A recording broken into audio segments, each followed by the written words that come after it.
Grab a thin piece of cardboard or styrofoam, blade, hammer or wrench, knife with serrated edges, ruler or scale. Some sort of glue. Glue gun works the best. Long thin stick.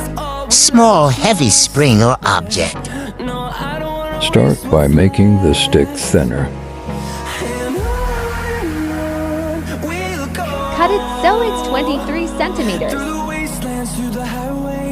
Grab the cardboard and cut it 16 by 3 centimeters.